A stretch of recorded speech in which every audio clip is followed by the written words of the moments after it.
What's up, guys? Sub Level Sario here. I've officially reached the end of my night. I'm down in my dad's basement right now because, of course, hot tub. I feel like I pulled something in my back, so I mean it's one of those days. The big reason why I'm here. What? Yes, I know. I hear you, you little mouthy bastard. Little mouthy bastard. Anyway, Scott Action Jackson, if you actually pay attention to the Fandom Night Facebook page, he's been busy updating everybody with everything that's been going on at E3. And,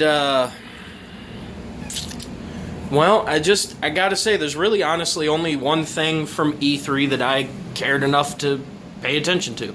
And yes, I know I'm sitting on the toilet, but I'm sitting on top of the lid, so fuck you all. It's not like I'm actually taking a shit or anything. I did that earlier. I don't know. It's been a long day, so I'm a little punch drunk. Goddamn cat. Anyway, after watching what I feel like was the only thing that I honestly cared about from E3, because yes, I understand the entire conference is important for video games and stuff like that, but I could give two shits about Nintendo. Like, we've already discussed this, and Nintendo, hands down, is doing the best job at what they're supposed to be doing. And I could care less that the Xbox One is now going to be backward compatible with 360 games. I could really care less. You know, the PlayStation 4 is now supposed to be getting the official remake. Now, it's supposed to go to Xbox One too, but later on, Xbox One also. Anyway, they're supposed to be getting the remake, which was the big thing from Square Enix, was Final Fantasy VII, which, once again, I feel like it's nothing more than a cock tease. Until they have, you know, beyond a shadow of a doubt, shown us that it's been done, it's proven, the game is coming out. The only thing that, honestly, they said that even looked half, you know, understandable was, where at least on the Final Fantasy kick, was it's coming out for iOS and Android. But the thing that I really wanted to talk about, which again is the only thing that I really give two rats' asses about, is the Bethesda conference. Now, I watched most of it, and I say most of it because, of course, they had Adam Sussler and Morgan Webb, which anybody who's been a huge G4 fan back when it was still on the air, from, you know, way back in the 90s all the way up until it got canceled a couple years ago, in which they decided to go a new direction and make it Esquire Network.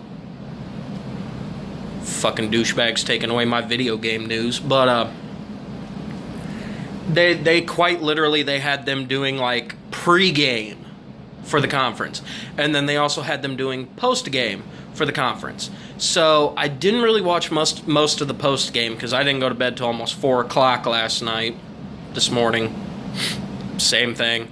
Anyway, I didn't actually pass out till about a little after 4 a.m. So, and that was due to watching it, catching up on Game Grumps, and then, of course, watching Bill's stuff from when he went to WizardCon. Now, the Bethesda press conference, they talked a lot of stuff. I like Dishonored. The fact that they're making a Dishonored 2, that's cool. I might get that. I'm going to be pretty much strapped for cash when it comes to video games, so I'm going to have to wait a little while until after it's, you know, been out and everybody's like, yeah, I don't really like this game. Here you go, GameStop. And GameStop's like, oh, a $60 game? Yeah, here you go, $15, $20. Yay! Game! At the same time, they also announced that, you know, Elder Scrolls, the MMO version of it, I can't think of what it's called, but I guess they announced that now that it's on all the different consoles, they're going to be released. They already have, released an expansion for it. And of course, all the devs are still, you know, back at home base, making sure that everything stays online. Because again, with an MMO, that's hours and hours and hours of hard work that you got to make sure that the servers stay online. They also announced, of course, Doom, which I'm really looking forward to. A brand new Doom? Fuck yes. I've been a fan of Doom since Doom 1. Like, I'm really looking forward to this new one. Again, I know I'm not going to get a chance to play it immediately, and at the same time, it's going to bum me out because the multiplayer looked fucking amazing. Like, to create a map and everything, like, it looked awesome, but I'm never going to be able to do that until I'm able to get internet, and, I work at a gas station. I can't exactly afford that. Hell, now that my old lady has officially kicked me out and I gotta go find a place to go live on my own, I'm barely gonna be able to afford rent, electricity, and gas, let alone food, video games, or internet. So, we'll see how that one goes. Now, the big thing that was announced was, of course, Fallout 4. And the cool thing about Fallout 4 is that they've said that now you have like a creation mode where you could quite literally build your own house, build your own cities, you know, set up shops so that way then vendors can actually show up, and then you have merchants in your town. You could also send out caravans and stuff to go from the different towns that you've set up. You can create turrets and different defense systems so that when if raiders show up, you know, you don't have to worry about the fact that a raider showed up. And they've changed VATS in a way which I'm kind of hit and miss with it.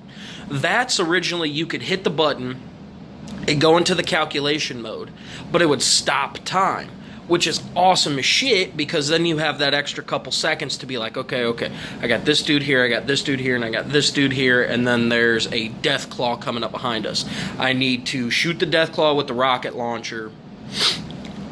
Hope I don't miss his ass, and hope to God I could take him out before the guy throwing the grenade is able to get the grenade over to me so I can move out the way, and then once I get moved out the way, then I could switch weapons to the shotgun, run up on the dude, and try to shoot him in the face. Now they have it set up where it essentially all does is it slows time, almost to like a bullet time type of thing. So enemies are still moving at you, so you can actually get a better hit percentage if somebody's walking at you. At the same time, if they're walking away from you, that's a bad thing, because when I hit the button, if time stopped, I still get that like 85-95% chance of hitting them. However, now it's going to come at me and, you know, or he's walking away and now my percentage is decreasing, which, don't get me wrong, again, that makes it feel like a little bit more of a realistic type of game for this being pure fantasy, but I don't know, we'll see how it works out.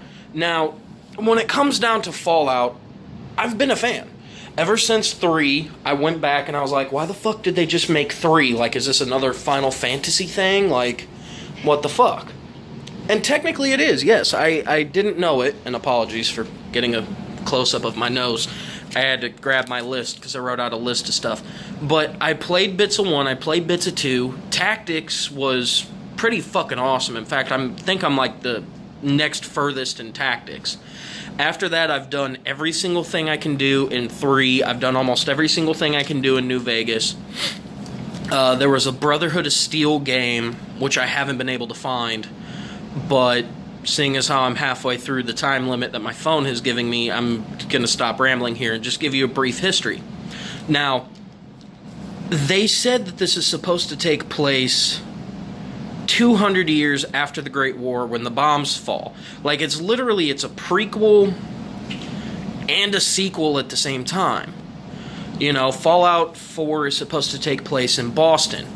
And the way that the game looks, it's really weird because Fallout 3 takes place in D.C. Now, understand that, you know, Washington, D.C. and Boston, you do have quite some distance between you.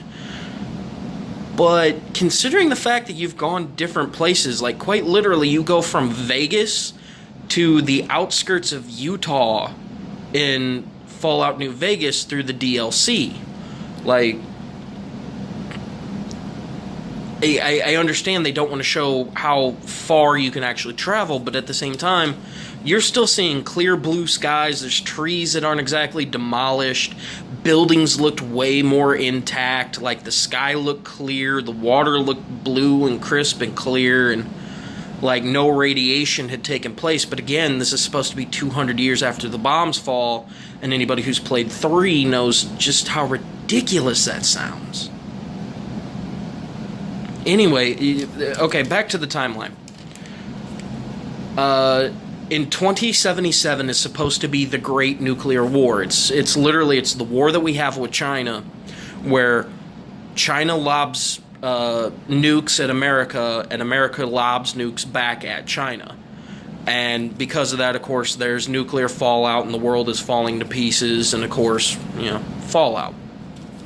Now, the first fallout, timeline-wise, starts in 2166, which is not 200 years after the bombs have fallen. And it, of course, takes place in California, which is, again, part of the whole Fallout New Vegas line. You know what I mean? You have everybody from the Republic heading inward. Like, they're trying to find new land. Because, of course, in Part 1 and Part 2, you end up busting your ass so much to try to save your vault and everything that you end up helping most of the California Republic. Well, of course, territories expand so much that they need more land. Tactics takes place in 2197. So, literally, 36 years afterwards. Where literally the Brotherhood of Steel has made a Zeppelin, tried to fly over to the other side, because apparently, like, most of the middle of the country still has so much nuclear fallout that they can't survive. Yet the Zeppelin goes down in a storm and ends up quite literally here in Illinois. In fact, there's even a mission you go on in Peoria, which is where I'm at currently, in Peoria, Illinois. Yeah, I'll tell you. Fuck yourself. Find me. Whatever. We'll argue in person.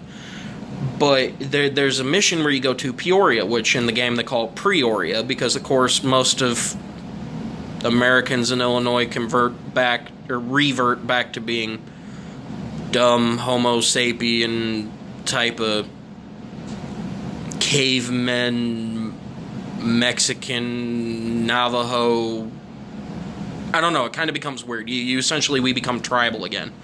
And you play as a bunch of Brotherhood of Steel recruits who are supposed to be going out on missions for the actual Brotherhood General.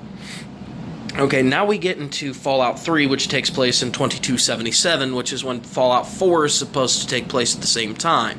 Which is, again, why it is I feel weirded out that there's still actually dense forests and good, clean water. Because you don't get to that until the end of the game. You don't find the mutant guy who has the tree implanted in his head who actually grows into a tree. And you don't give him the serum that allows him to grow so forests can come back and wildlife can come back and everything can go toward being more of a normalcy where you can actually farm. You don't go in and reactivate the waters of life until quite literally the end of the game. It's like a guaranteed at least a 40, 50-hour campaign that spans like 7-8 months. There's no fucking way that's exactly what's happening. But again, then we go to 2281 where you're in New Vegas. That's literally the start, is 2281, like sometime in October, I think, is where I read it. Because, of course, I had to, double check with internet because my Xbox is packed up, so I can't exactly play the games and double check it. But that's when New Vegas takes place. So literally anything that happens in DC and out in Boston, of course there's no way it's going to trickle over to Vegas, but at the same time they try to act like, in Part 3, I remember there's a portion of it where they try to act like something that's happened in DC has somehow made its way out into Vegas. So unless they're thinking about maybe like a Fallout 5 happening at somewhere in between Fallout New Vegas and then Fallout 3 and 4, where somehow the Brotherhood of Steel Paladins end up making a new Zeppelin heading to DC, setting up shop, and then turning around and heading back, and that's how it is that they're able to make mention of the Lone Wanderer in DC and Three Dog and that, because I remember there being like some hidden Easter egg about that shit. I don't know, I could be spouting bullshit at this point, because again, it's been a while since I've played 3, and it's been even longer since I've played New Vegas. But I don't know. Like, again, I feel like it's all hit and miss for me. Like, they're doing a good job. But at the same time, there's two things that they said that they've done. They've released apps, The first one will go along with Fallout 4, which is essentially it's a Pip-Boy app, so that way then you don't even have to go into the Pip-Boy to change your weapons and equipment and stuff. So long as you're connected to Wi-Fi on your phone and on your PlayStation or Xbox, you can quite literally change your equipment, check your character statuses, and do, even check your armor from your phone, which will be cool. But then they've also released a card game for Elder Scrolls, and they've released a vault game for your phones. Now, both of these games seem and look cool, but the other night when I went to download them, I realized that the guy said something about Apple. These are literally iOS only. That's bullshit. I love Fallout, and I love the Elder Scrolls, just as much, if not more, than most other people. Some people love it more than me, but again, I'm just saying, these would be amazing games for me to sit down and play on my cell phone, especially since most of both of those don't even require, if I remember correctly, they don't require internet. You don't have to pay to play. You don't have to pay to download the game. It's literally a free game where the most you can do is buy like in-game credits or in-game perks. But it's Apple only. Nothing for my Samsung Galaxy S5 that I went out of my way to get, because I wanted to make sure that the shit will be waterproof and damage-proof, even though I've broken the screen on my phone. I don't know. That's the only true killers about this. Otherwise, Doom looked amazing. Dishonored looked amazing. Elder Scrolls looked amazing. Fallout 4 looked amazing. All of it looked fucking amazing. And I can't wait to play any of them, even if I gotta go over to other people's houses to do it. But since I'm coming up on my 16-minute and 50-second kill mark, I gotta let you guys go. Besides, I gotta get a shower and then go sit my fat ass in the hot tub. So, I'll check you guys later.